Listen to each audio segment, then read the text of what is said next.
before I start, I just want to confirm that everyone can see my screen as well. Welcome, everyone. Thanks for attending. Please post your questions to the Q&A box, and we will address them at the end of the session. The webinar recording will be shared via email, and it will also be available on Live Community. Your feedback is valuable to us. There will be a survey at the end of the session, and we would appreciate if you could answer it. I'm Michael Alalade, a customer success architect for Cortex XDR. I've been with Palo Alto Networks for over 2 years, and I'm excited to be with you today. Agenda: we'll talk about the login architecture, injection, writing custom parsing rules, and building custom correlation rules using a security use case. We'll talk about a use case framework.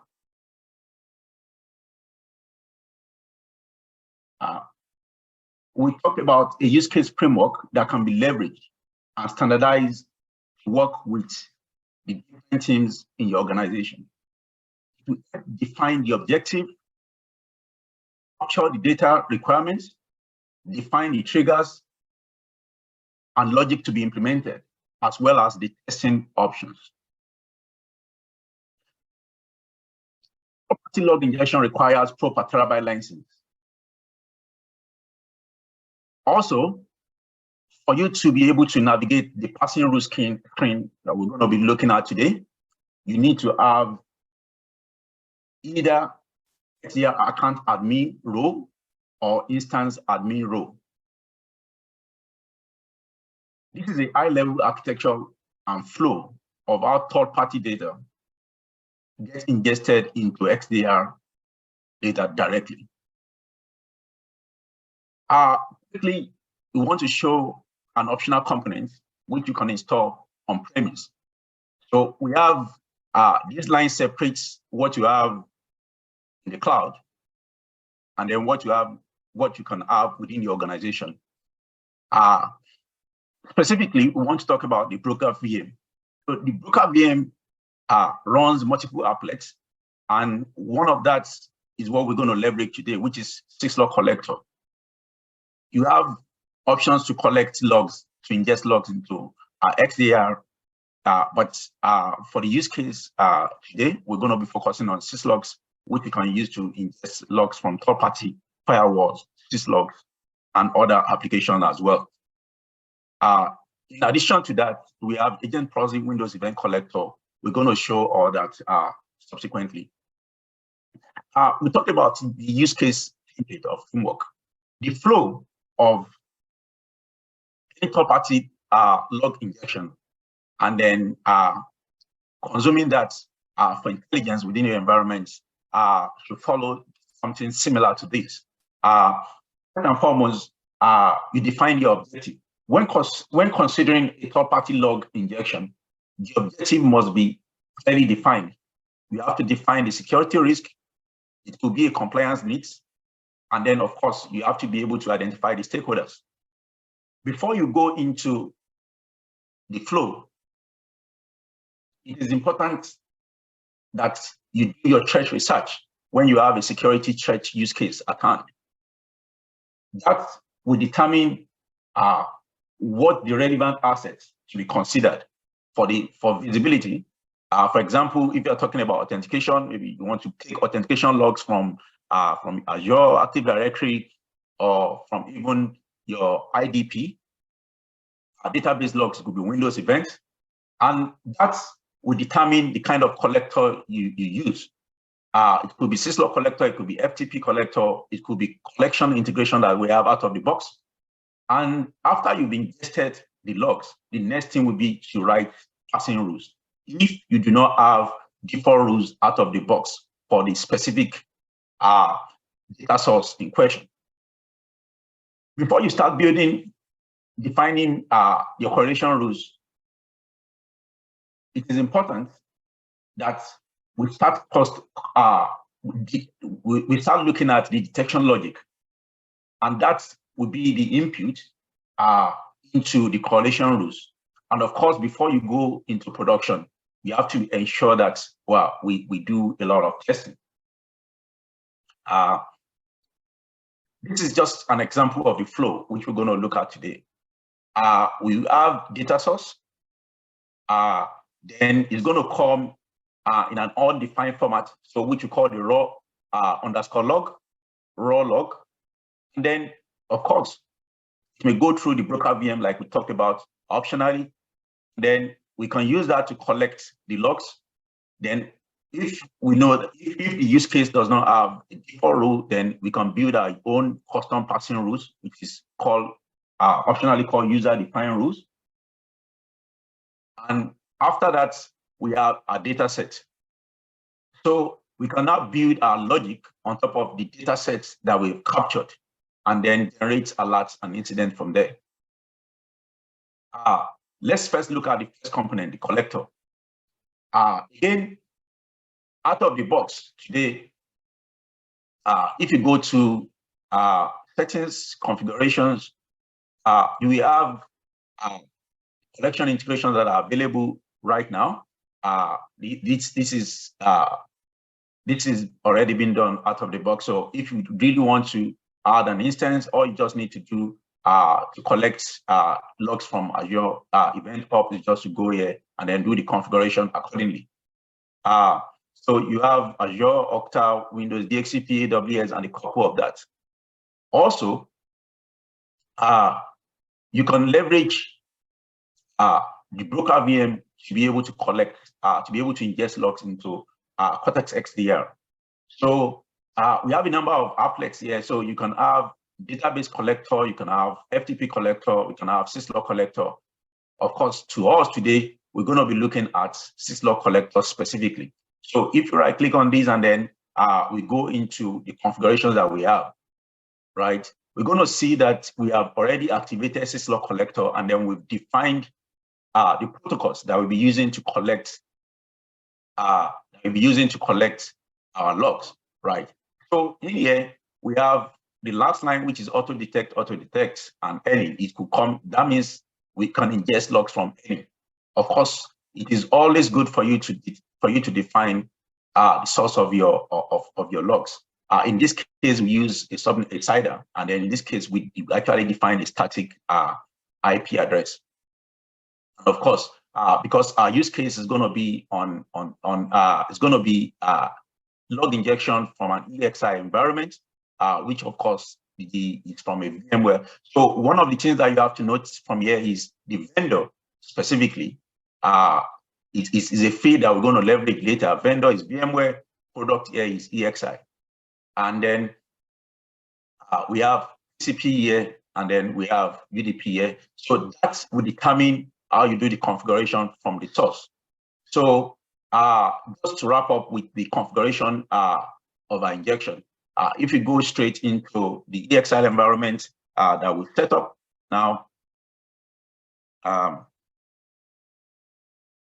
the configuration here, if you go to the manage and the advanced settings, and then you look at the syslog configuration, we see that we already have a TCP setup here. So if you look at this, we have a TCP. So it's going to use, and then it's pointing to 1.169 and then port 514. So that's exactly as what we've done here. The EXI itself, it's 0.170, but when we look at the broker VM itself, you can see it is 0.169, and that is where the logs, that is the external interface for the broker VM, and that's where the logs will be forwarded to. In addition to that, you have XDR collectors, which you can leverage. It's built on about 5 bits. You can leverage to collect logs from Windows and Linux platform. And of course, lastly, you have the ability to leverage custom collectors, 5-bit and HTTP. For the sake of time, this session just aim to identify all the different kind of collectors possible. We will not be going into the details of each of these collectors. So as we said, you can have custom collectors, which are 5-bit and HTTP collectors, and of course the XDR collectors that we talk about. You can have the collection integration, and of course, you can leverage the broker VM, which, as we see the other time, we have a number of applets running on it, including the syslog collector and the database collector. So if you do want to leverage any of these collectors, after you identify the source of your data, please visit all these links to see the appropriate collectors and the configuration accordingly. Now, the second stage, which is the parsing of our data, right? Before we go into parsing, what are the required skills that are necessary? This session requires you to have reasonable knowledge of regular expression and, of course, SQL. SQL, which is Cortex XDR query language, uses regular expression 2, the RE2, for its regular expression implementation, which has a slightly smaller subset of features than what you see in the PTRE format. As the regular expression can be costly, and with production in mind, RE2 has very predictable runtime and a maximum configurable memory allotment. So watch out for some of those from copying of some complex regular expression with back references and then look around assertions that are not supported within SQL. Then, for the sake of other people that may be new to regular expression and SQL, we will take some time to carry everybody along. So, first thing here is regular expression we've captured only seven examples here. And if you do want to learn a lot about regular expression, please go ahead and look at Regex 101. As soon as you paste a regular expression here, you can see the explanation on the left-hand side. And of course, you can iterate and see all the definitions from here. For example, if you see a caret, what does that do? It matches the start of a string without consuming any characters, right? So you can see an example of that. And then, of course, you can use it in here and then see how you can leverage that. This is an example, and then how it matches that. So you can utilize Regex 101.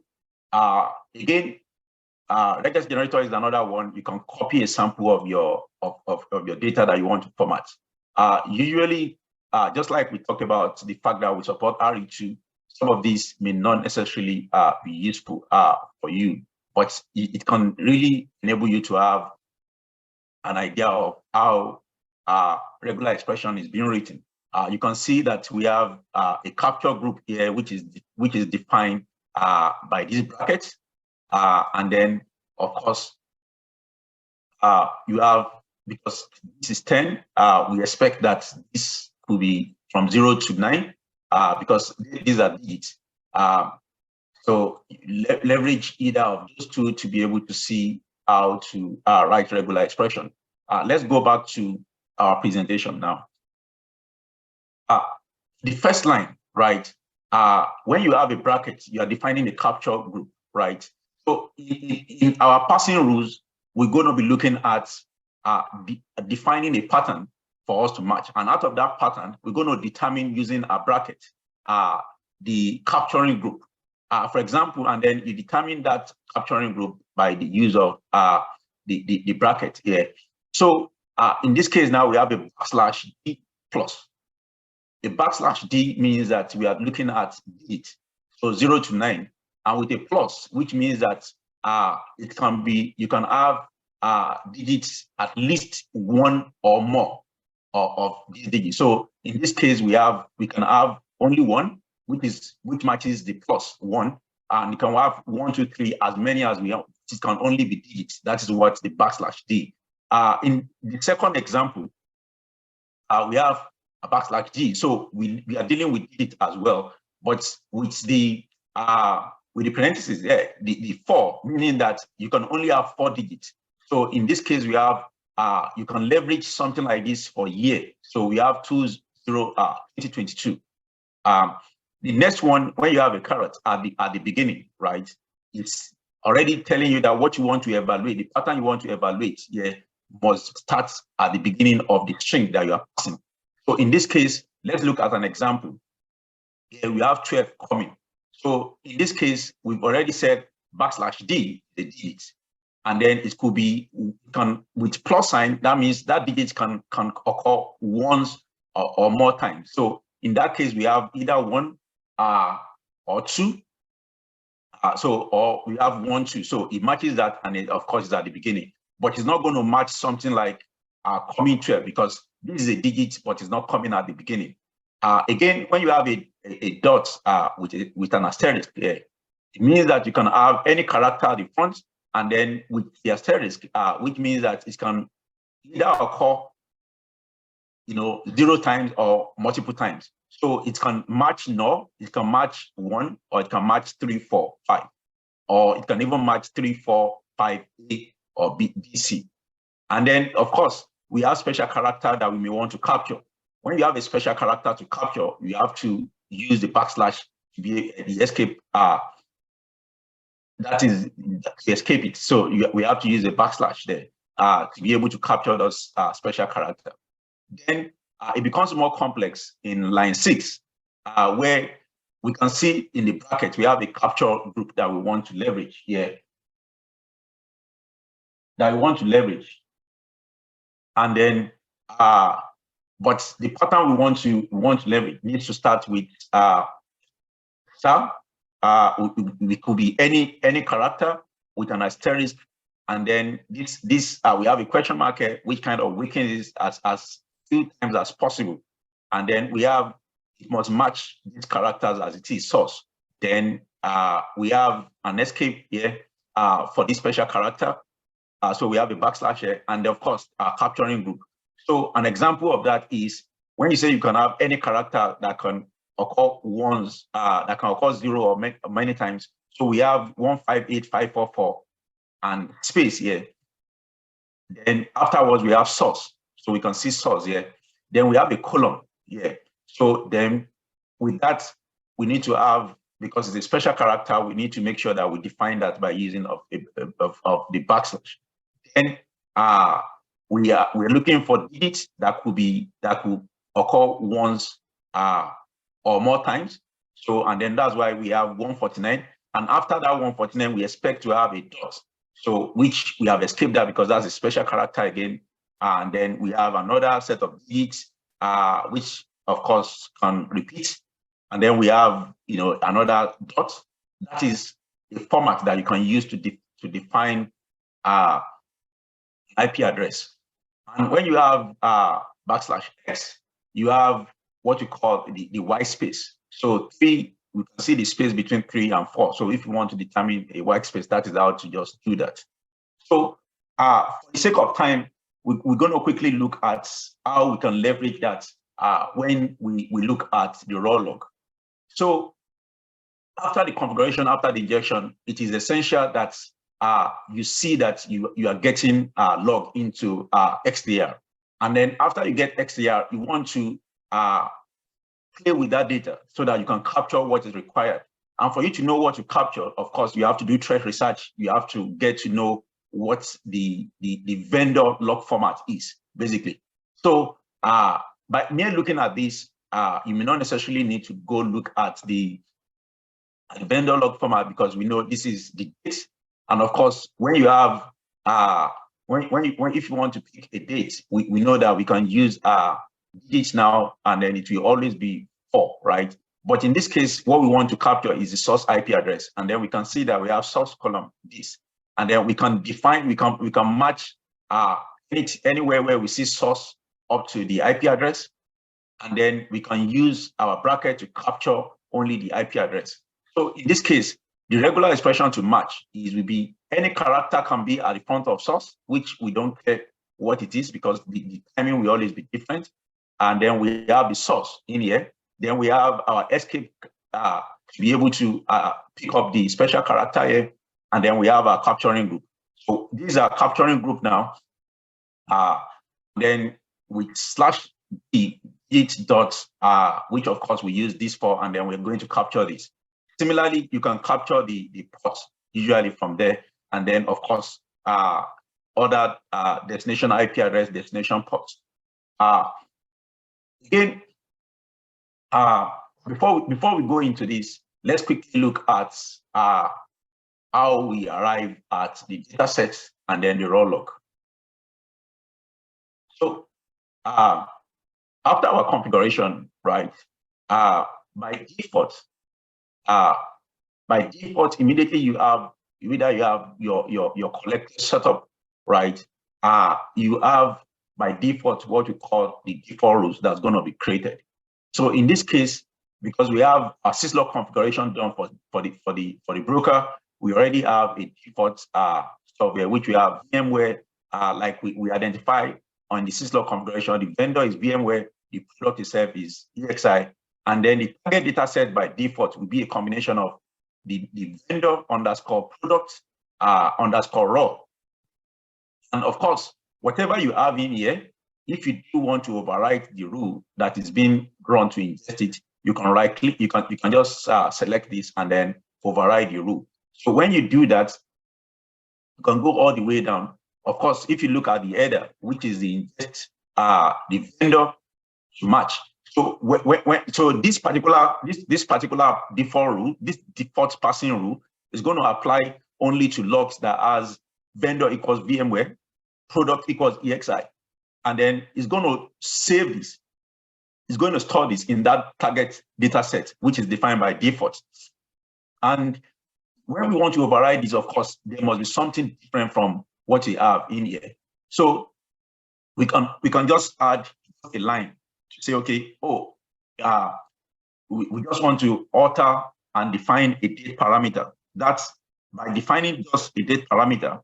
That's by defining a new feed, that changes the passing rule automatically.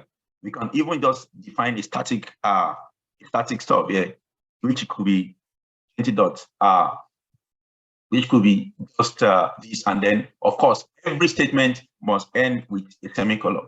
So and then you can save this, and this is immediately going to override anywhere where we see vendor equals VMware EXI or VMware EXI. But that is not what we want to do here. What we want to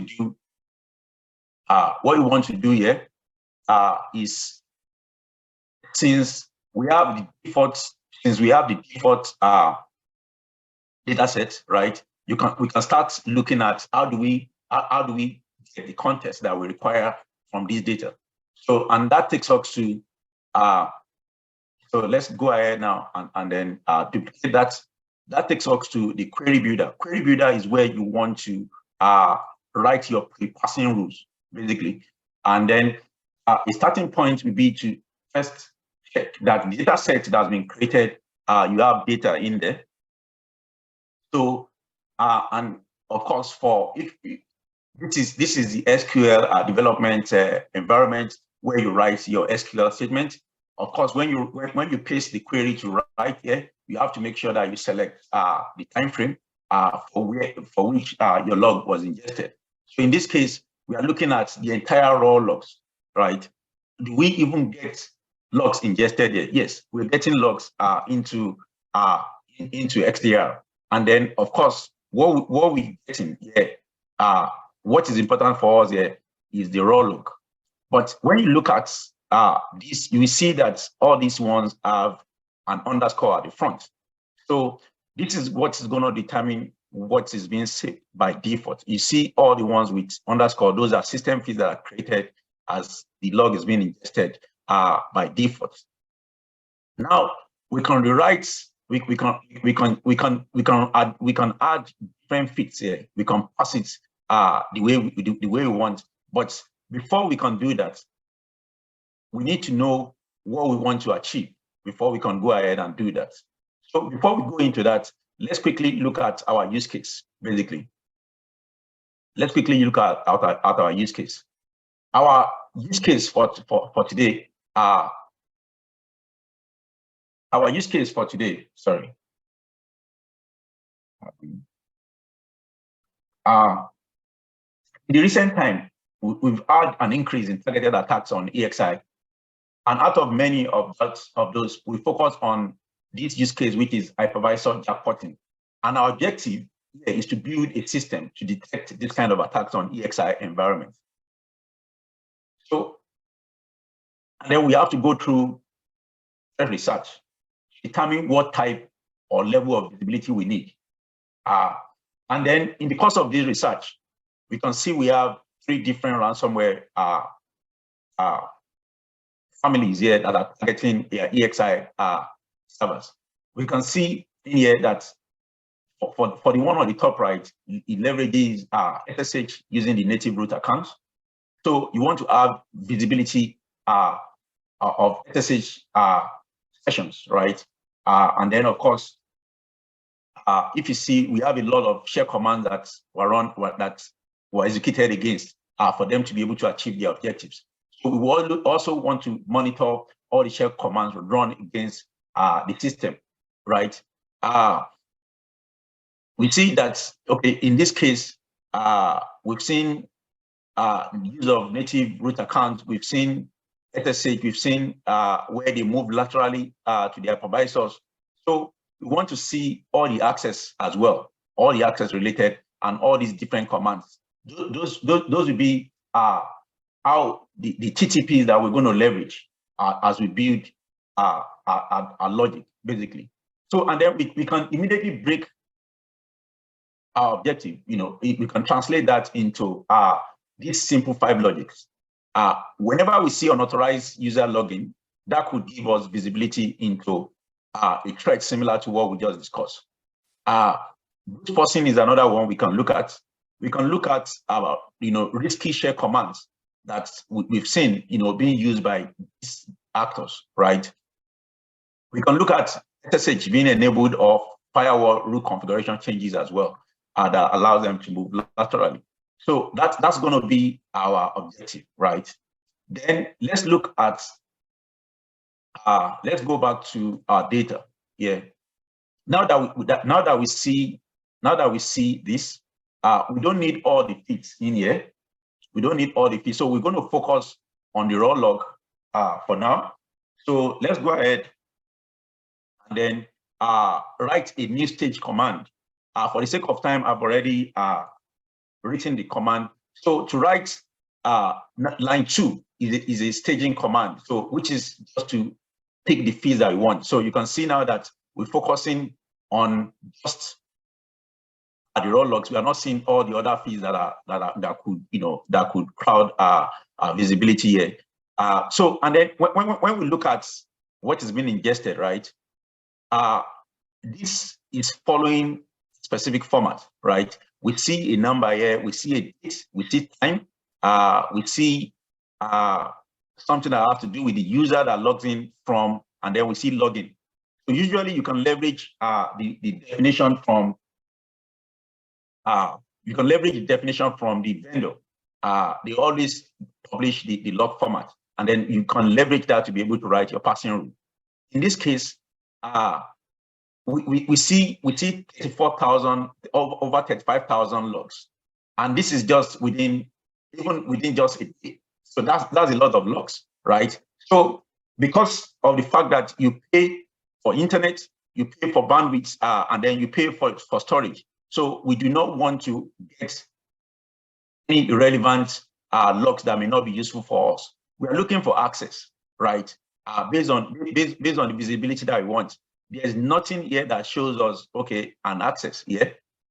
When we look at this as well, it's talking about syslogs API. So there could be system logs that are irrelevant to us. So the first thing we want to do is, as much as possible, we want to stream what we are ingesting right from the source, close to the source. As soon as you do that, you're able to save more bandwidth from the source. So again, what we are looking for will be SSH, something that has to do with SSH, successful login or failed logins. So from that, we can write a new stage command, shift enter, then we can start doing, like, we can do a filter and say only when the raw log contains, let's say we're looking at logged in this case. So we can start filtering for the data that will be of use to us. So from 35,000, if you look at the result now, we drop significantly significantly. So here we're having just 68. So what about if our use case when it comes to access, right? We're able to eliminate over 34,000, which are irrelevant to us when it comes to login. But we have other, other different use cases. So 68 is just the one that matches logged in. So for the sake of time, I've already written all the different kind of screens that will be of interest to us. We want to look at logs that has login, logged out, or that has SSH session open, was opened, connection, and then we have the share command based on the TTPs that we saw the other time. So then if you do this, then it immediately just captures what we need. And immediately after this, now that we have the data that we need, we can start looking at how we're going to extract the different feeds that we need. Let's go back straight to, let's quickly go back into this. Basically, this is two records basically, and then we see one that has logged out. So this matches what kind of data we are looking for, and then we can use this to look at to be able to extract each time user source address and the action. For this use case now, dates, we know dates we always have 2 digits at the front. So we can leverage the fact that every time we see a pattern that has digits in 4 places, that repeated 4 times, followed by this special character hyphen. So then we can define that, followed by 2 digits again. We can see that we use 2. So because we don't want to use 4 here because it will match something wrongly. And again, lastly, if we have another hyphen, and then it's going to have digits, and then in 2 places. Likewise, and then because we are capturing everything here, so you can see that this is the capturing group, and this is a sample of that. If you leverage that. Likewise, when you look at the time as well, we're looking at within this log. Once we see T, it shows us time, but we do not need T and everything in this context. All we need is, all we want to match is every time we see T followed by 2 digits. So we can see T followed by 2 digits, column, then followed by another 2 digits, column, followed by 2 digits. So we have 12, 59, 36 here, and then we have the capturing group. We just want to capture only what is in the bracket, so which is just the digits. So in this case, we have 12, 59, 36, and that is how you define the regular expression to match. But when you define the regular expression, right, what function do you use to capture that? That takes us to the next conversation, basically. So after you define, you have the regular expression that you want to use to match, right? You have to use a function which we call the reg extract. Reg extract takes a string and a pattern to match, and it returns an array. So in this case, we have the raw log. We're going to be passing the raw log, and then we're going to be supplying the pattern that we've defined using a regular expression, right? And then it's going to capture what we have in the bracket here and put it in the array. Of course, the array will be a list, so we can access the array using an index. So the next one will be, how do we access, for example, the client IP address? We know that we have our IP address here at the front, which has been defined by a regular expression, and then we want to use the index of 0 in here. So you can see that we now have all that together. The regular expression is going to go over the raw log, match this pattern, and then capture this and put it in an array. And then we're going to use the array index to be able to pick the first record here. So the next thing, after we define that, we can go into our prepassing rules now and see how that works. So an example of that, after that will be this rule. If you look at this rule, we can break it down. You can break it down now. So what this is looking at is filtering, so that we look at all the logs. afterwards, we use alter to be able to create new feeds, right? And afterwards, you can get we can print our feeds out. These are the feeds that we want to just show, and then we can see that it has passed that into this time, and then user source address based on the feeds that we asked to be captured. So how do we translate this? How do we translate this into parsing rules after we've written parsing rules?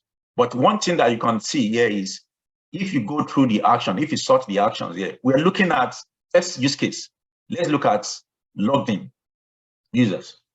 Some of these we don't even have the action. So we can immediately say, okay, we don't want to see anyone before we go. We don't want to see any record, right? We can improve on this again. We don't want to see any records where the action is null.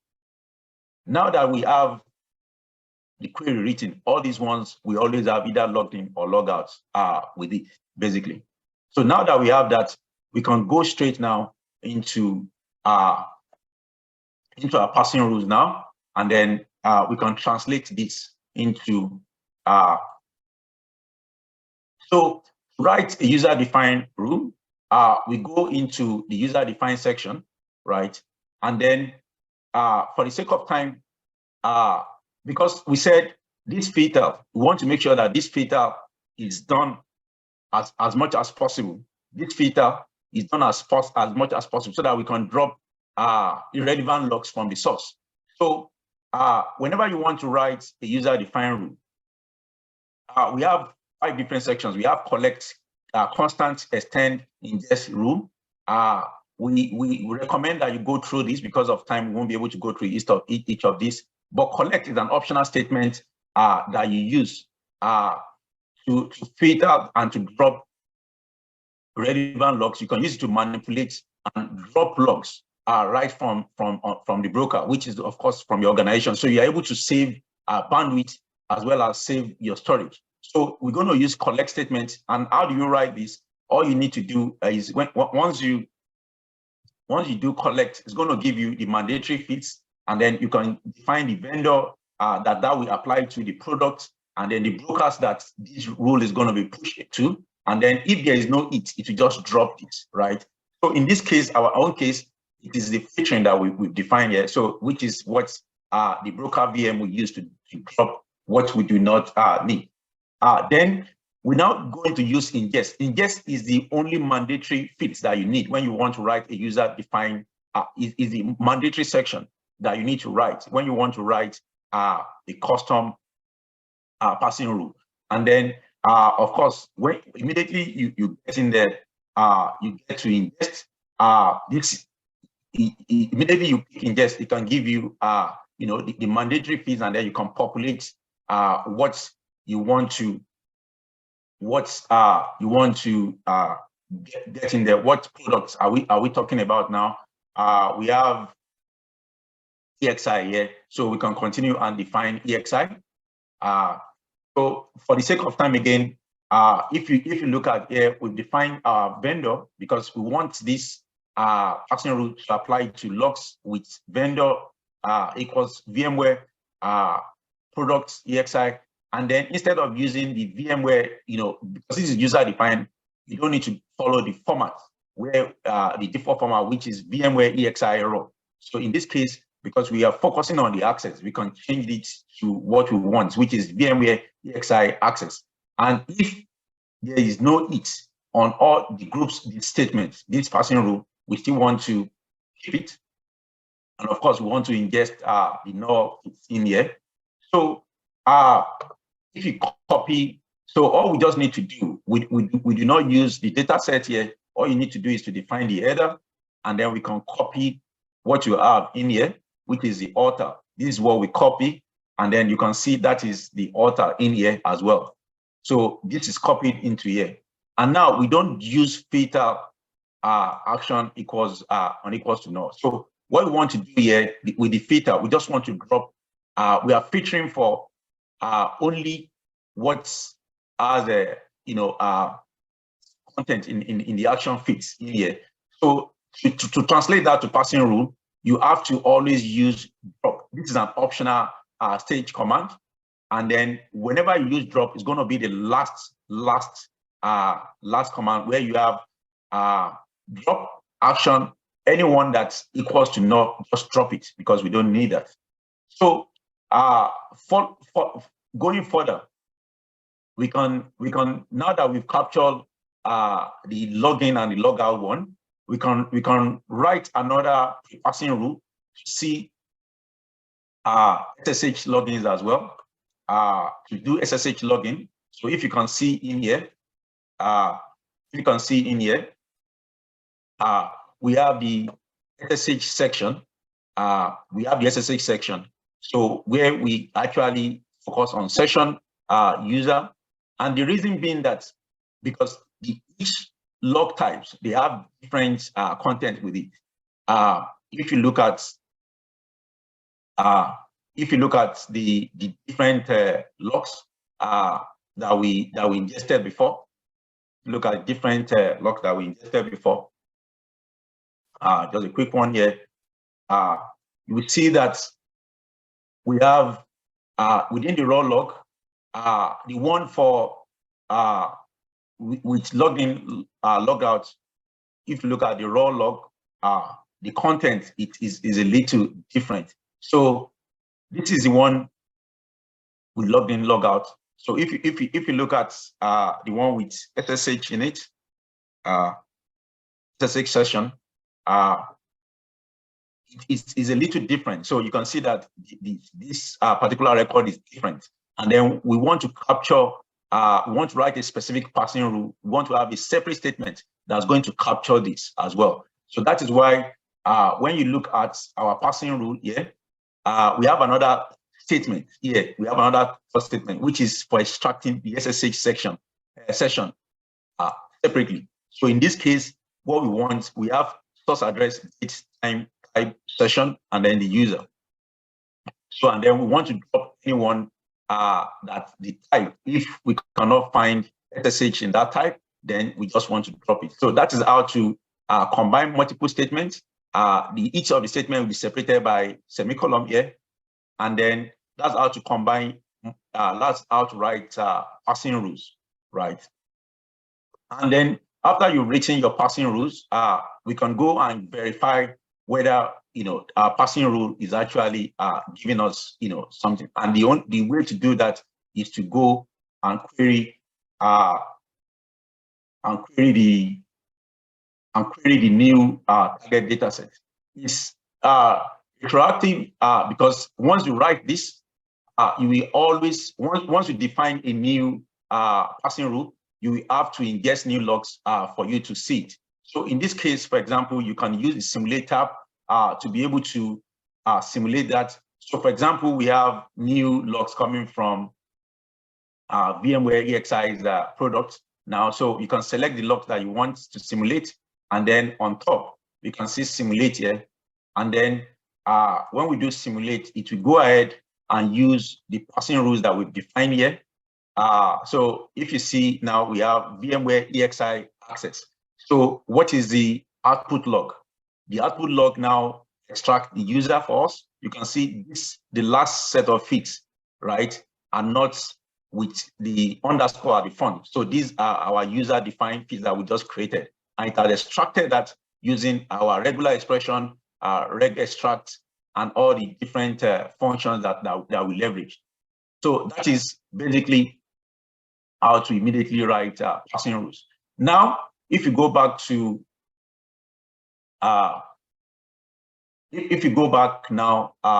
to our presentation, after we've written passing rules, we have detection logic, which is going to create the alert for us. So that is where we go ahead and write correlation rules. Now, let's quickly look at how we write correlation rules. We can go straight now into defining how we want to see, how we want to trigger alerts when there is event of interest. So to write a correlation rule, definitely for the first use case, we want to determine, we want to see unauthorized user login, right? that is going to be the name of our our correlation rule. And then what is going to be our SQL query? Of course, to be able to see unauthorized login, we need to know we need to define who are authorized to actually log in. And then, of course, we're going to consume the new data set. So we're going to define data set equals our new data sets that we just write, that we just will not be leveraging, we'll not be using the raw data set anymore because we passed this, it's already in our access stuff. And then the next thing will be, we do a filter specifically. We're going to look at any action that has logged in it. Type is SSH or if you look at this, is either logged in directly or we have SSH with session opened. So you can locally log in directly or you have a remote access using SSH. And then the authorized, these are authorized users. So if the user is not in this, then we want an alert to be triggered. So we can evaluate this based on how frequently you need it. So you can actually evaluate this maybe every 10 minutes. How much in time do you want to consume the past data set? The query time frame could be 1 hour based on what the use case is. Then to suppress duplicates, for example, if you want to suppress, it's when we have the same users, the same unauthorized user logging in multiple times. You can pick the feeds that you want to use, because once we see a user that's unauthorized login, we don't want to see that within an hour. So this is how to delete that. This is how to configure suppress multiple alerts that could be very noisy. And of course, we want to generate alerts here. What we want to do again is the alert name that we see. You can actually use you can encode the alert name here, or you can use the feeds in here. For example, you can use $sign to be able to pick one of the feeds up here that you've captured in here. For example, we have SSH and then we have user here, so we can immediately capture. We can use any of those feeds in our the alert name that will be shown in the alert table. And of course, you can define the severity, and if you want to categorize it, this is a credential access. And within the alert description as well, it's always good if you use the feeds to be able to specify that. So in this case, the alerts for the alert description. The alert description we are using alert description will be the user, and then we want to pick the exact user in that feed. So the way to reference the feed in the past data will be to use the $sign user successfully logging into an EXI. If you want to pick other feeds as well, you can just continue to use $sign, and then, for example, if you want to pick the server name, if you pass that, you can use another $sign to specify the name or the IP address. And if you want to pick the IP address as well, you can deliver that. Of course, after there's a match, you may want to get a drill down query to say, okay, which device actually captured this log, which device, you may want to capture other data sets. So this is how you define the drill down query. You want to capture the maybe time user, the command that user used, the result, and then all other parameters. So you use drill down query to be able to expand, so that when an analyst is looking at that specific alert, they do not need to write a lot of queries for them to understand, for them to have more context about the alert that was generated. And then this drill down query time frame may be against the SQL search time frame that we've defined up there, or the generated alert time frame. And of course, you can map your custom feeds to the XDR feeds in here. For example, we have the user, so you can go ahead here and then pick maybe the user. You can map it if it is required by you, and then of course you can go ahead and create this. And since we have that, that's going to run every 5 minutes, every 10 minutes, based on what we've defined. In order for us to be able to see an alert that's been generated, so let's look at this is exactly the same thing, and then we can look at the related alerts, right? when you are doing testing, you can immediately right-click on it and execute the rule, so that if you don't want to wait for 10 minutes for that correlation rule to pick up different events to generate alerts. So in here, we right-click on this one, and then we are looking at related alerts. So you can see the related alert here. You see the alert source is correlation, and of course, when you hover your mouse on it, you can be able to see. You can see a star, like a mesh here. So you can immediately click on that and see the contributing events specifically to that alert. So and that's going to be the data that we passed. And we extracted the date time type, which is SSH. We extracted the user as well, and the session, we extracted the session which we say opened, and of course the other system stuff feed, which we have the syslog. The collector type is syslog.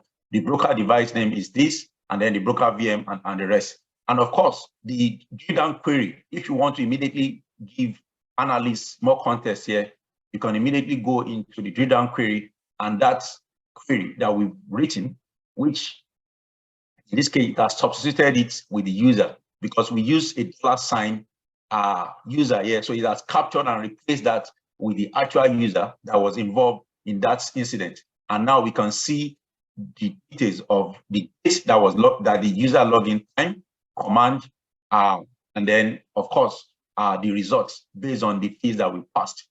So in summary, what we've been able to do here is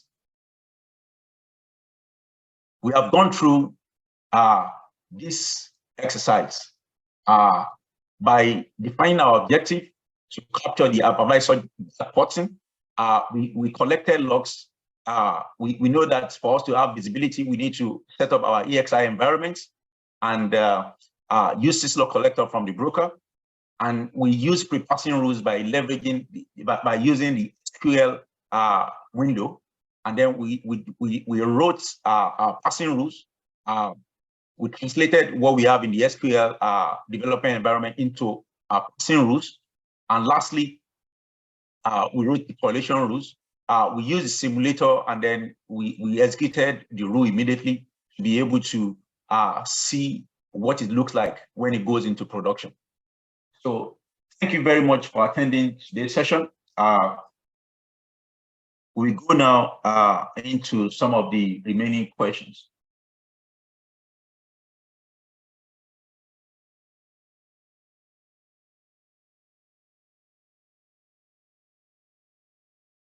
Okay, so we've got we've got 3 questions here.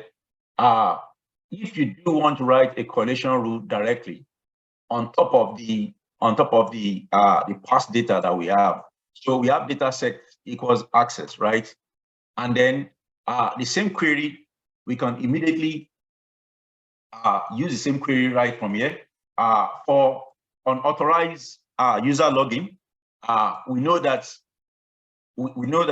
we have data in here. So you can first test this out to see if you have unauthorized. So unauthorized user login, you can test this out. This is actually the best practice before you write correlation rule. You can go ahead. Let's quickly test this out here. Let's we go straight into SQL window, and then we can go ahead here and then test this out. So if you go back in time to be able to capture data here, what we're doing, we are looking for unauthorized login. The users are not defined in this, right? And then because we've written our passing rule, right, all the fields that we require will have been there. So you can, in this case, we have 28 different results. But if you have a last suppression, this may not actually be 28, because if this generated, if the same user actually generated events, multiple events within an hour is going to be suppressed. So, and then you can go over here and then write your correlation rule. So the last other question is, why did we have to write multiple statements here. Why do we have to use multiple alter statements? We've got different alerts. We have different records with different formats, sort of, and then we needed different feeds based on that, right? We have the SSH logs coming separately. We have the login logs coming separately. So we could have written just one alter statement, and then, but what we're trying to do here is, if you look at this, we're trying to extract the feeds that we want here, and then we're dropping in one that does not have an action here.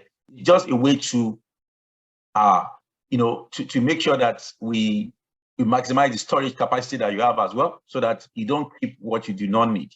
Once we see anyone that has what we're looking for, and then of course we are able to write a specific rule that's going to match the action. We don't need the action in this one. We only need the session.